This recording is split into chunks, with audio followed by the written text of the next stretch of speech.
What's going on, guys? Jacob Ober here. Welcome to my highlight analysis of Week 2 Green Bay versus Minnesota. The Packers would come away with a victory in this one, and they started the game off on a really, really high note, and it began with this play. I love this play to open up the game. Aaron Rodgers is going to play action fake. He has all day, and he's going to find a wide open Devontae Adams. Here's the touchdown play to Jamal Adams. One thing I love about this is that the Packers are using multiple running backs here. The Packers almost never use that with Mike McCarthy, and the Packers use their running backs a lot today, and that was a really, really big reason why they were so successful early on. They're going to have Aaron Jones, and Rodgers' first look is going to be to Jones at the right over here behind the line of scrimmage, but then he's going to come back to Jamal Williams and find him, and he's going to get a couple blocks and push his way into the end zone with the help of Lane Taylor for the touchdown. Phenomenal start to the game for Green Bay on this opening drive to get that touchdown. Here's the 3rd and 10 on Minnesota's opening drive. They're in Green Bay territory. I know it's kind of hard to see, but this is a phenomenal play by Jair Alexander. He gets his hand in there to break up the pass. At first glance, it might have looked like pass interference, but the replay showed that it was just excellent coverage. Both players kind of had their hands on each other, so I thought that was a good no call, and it was just a really, really nice play by Alexander on the opening drive to get off the field. This is a 3rd and 6 on the Packers' second drive of the game. Aaron Rodgers gets a lot of praise for being a quarterback that can extend plays, but in this play, he really shows that he can be a really good pocket passer as well. He stands in against the rush and delivers an absolute strike to MVS for the first down to keep the drive going on 3rd and 6.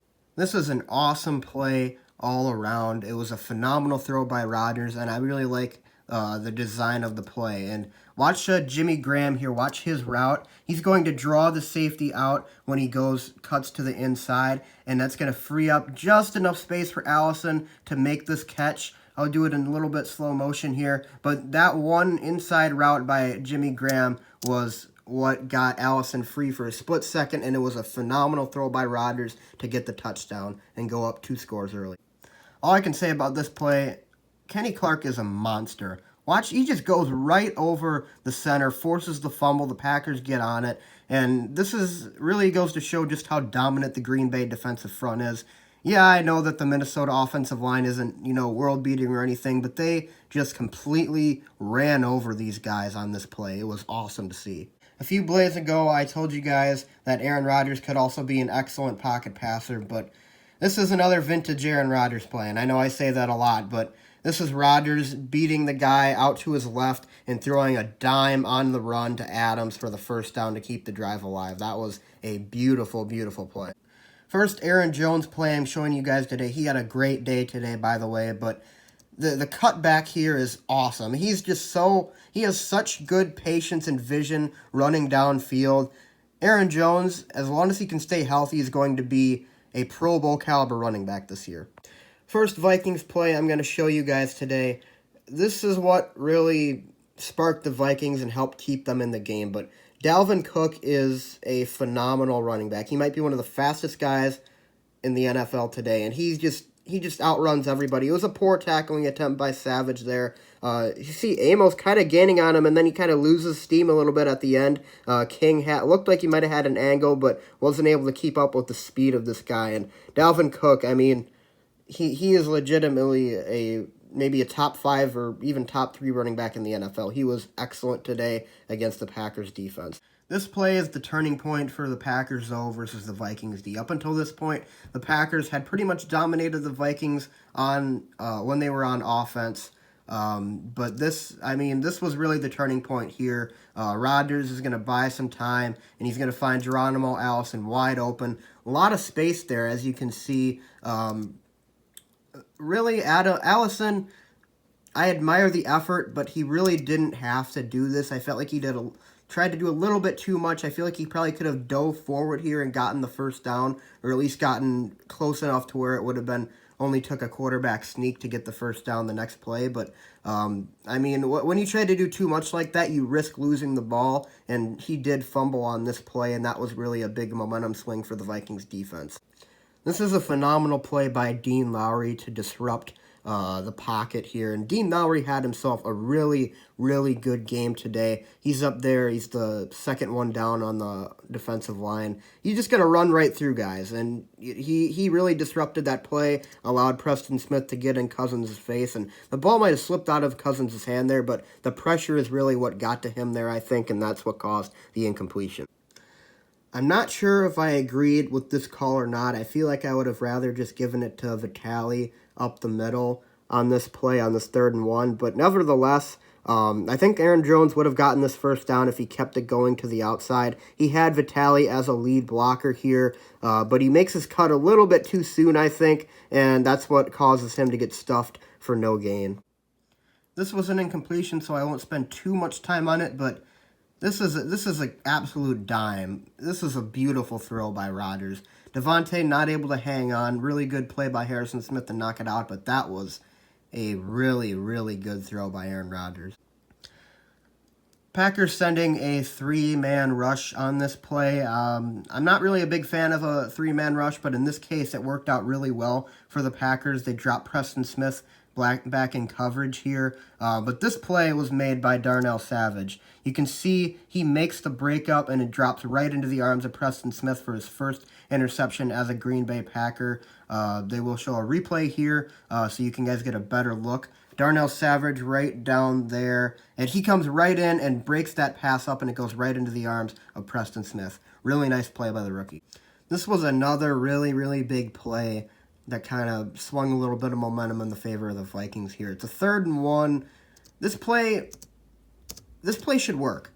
I mean, look, when he throws the ball, look at where Allison is. Look at where the defenders are.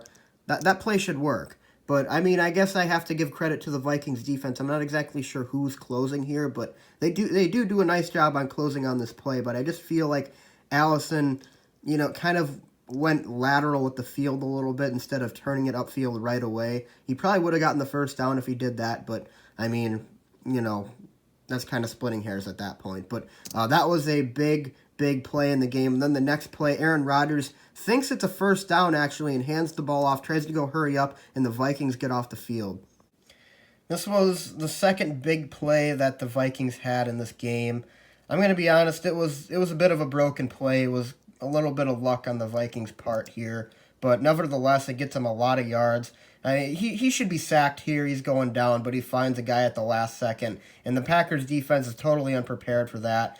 They do eventually catch him, but not before he gets inside the 5-yard line. This was a very controversial play in this game, but I have to say, I think that they made the right call here. Initially, they ruled it a touchdown. They called it back after reviewing it for OPI. The OPI is right here. It's Dalvin Cook, I believe, blocking Darnell Savage. You cannot run pick plays in the NFL 5 yards or more down the field. If you look closely here, that's pretty close to 5 yards. You got 1, 2, 3, 4, and then about 5 right there. I think it's the right call. A lot of Vikings fans are really upset by it, but I mean, by the NFL rule book, I think that's a penalty, and I think they really did make the right call in this situation. So the Packers got another chance on defense, and they were able to get off the field. But this was a very controversial play. I do agree with the overall outcome of what they determined, so I'll just leave it at that. 2nd and goal, Diggs looks like he's going to have a touchdown here. This looks like a touchdown all the way.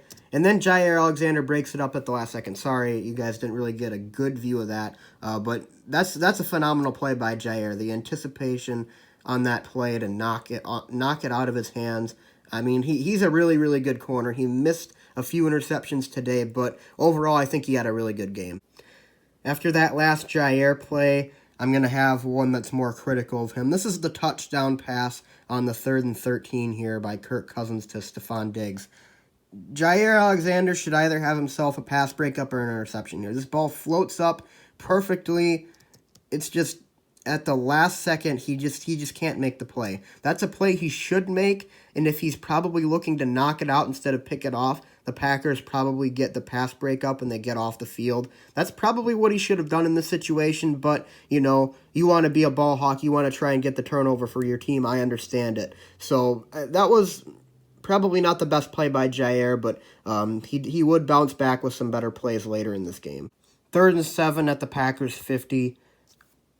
Why is Jimmy Graham pass blocking? Why is he ever in this situation? This is something that confounded me when I saw it. He's trying to block Daniel Hunter, and it goes about as good as you would expect it to.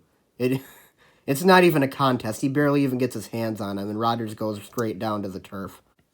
This was a really nice play here by Dean Lowry. He was, like I said earlier, really, really good in this game. He gets right through the line on this play and disrupts it immediately. Forces the pass to be floated a little more than Kirk Cousins would have liked it to, and that allows Amos to get in there and make the tackle. Really, really nice play by both players on that one. This was the biggest point in the game, the biggest play in the game for the Packers defense. If the Packers don't make this play, I have to say I think they probably lose.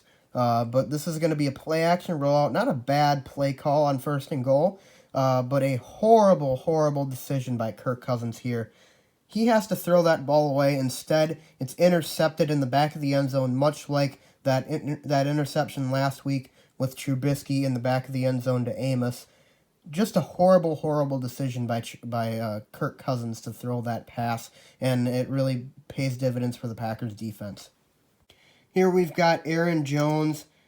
This is the excellent cutback once again, and he's got a lot of open space, gets the first down, and keeps the drive alive with 2 minutes and 21 seconds left in the game. That was a really huge first down in that situation. This is a really, really gutsy play call by the Packers. I admire it. It's a play action on a 2nd and 6, 2 minutes to go. Vikings have 2 timeouts. You'd think you'd want to run the ball here and try to make him use timeouts, but the Packers are going to play action fake here, and Rodgers is going to make an excellent throw to Devontae Adams off of his back foot, a strike to give the Packers a first down with 1:56, and I don't want to say that sealed the game, but it made it very hard for the Vikings to get the ball back with enough time.